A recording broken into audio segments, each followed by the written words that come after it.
Dr. Dre, I think you're going to take us to the Yeah. next one. Well, we got you, Dr. Cheryl. Let me ask you this question. And Mm. but you first, Dr. Cheryl.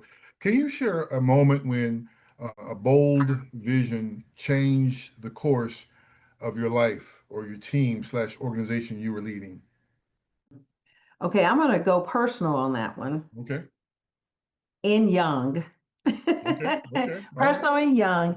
It's probably when I reflect back and I think about the first moment in which I really think about myself having a vision.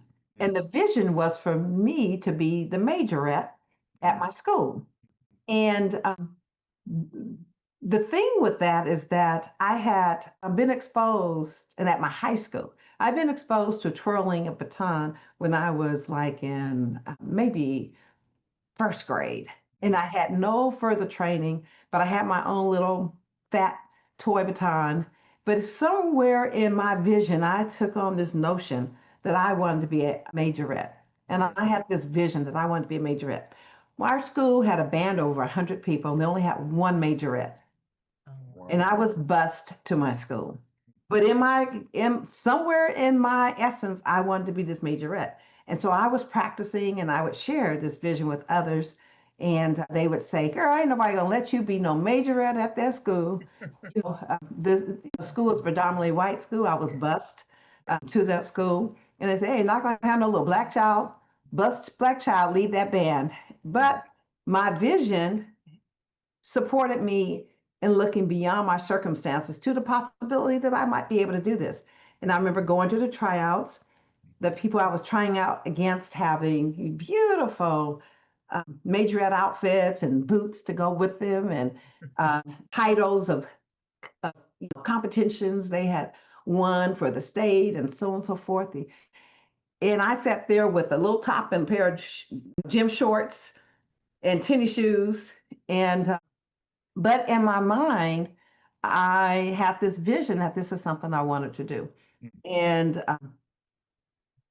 I was amazed when we got the phone call that I actually was the majorette for Wow. this for Wow. the school. Wonderful. And yeah, and it was an exciting moment because I looked beyond all those circumstances to this possibility. It was a scary moment because I thought, oh Lord, can I really do this? Right. Right. Right. Right. But you know what I always say, God always provides, because there was a young lady who transferred to the school, and before the school started, her parent was like on the school board, and they asked me if she could be majorette with me, and I said sure. And she and I were majorettes together. I learned from her; she learned from me. I Mm. actually learned how to throw fire, Wow. and it became really a wonderful situation. But I would have never ever put myself in that space had I really looked at the reality of the situation. I did not have any formal training. I did not have a fancy outfit. I did not have a fancy title. Right. But it changed my trajectory in my being able to achieve that only because I believed. Right. Absolutely. You're Mhm. kind of vulnerable to some degree, Dr. Cheryl, Right. doing that. Wow. And again, push back. I just visionary leaders being vulnerable. Okay, I get it. I'm getting it. Okay, I And get I think at that moment, I don't know if I would have called myself a visionary leader, but I would it. call Okay. myself a Okay. visionary person, Okay. and maybe first Okay. step leadership, leading myself. Yep. Okay. Absolutely.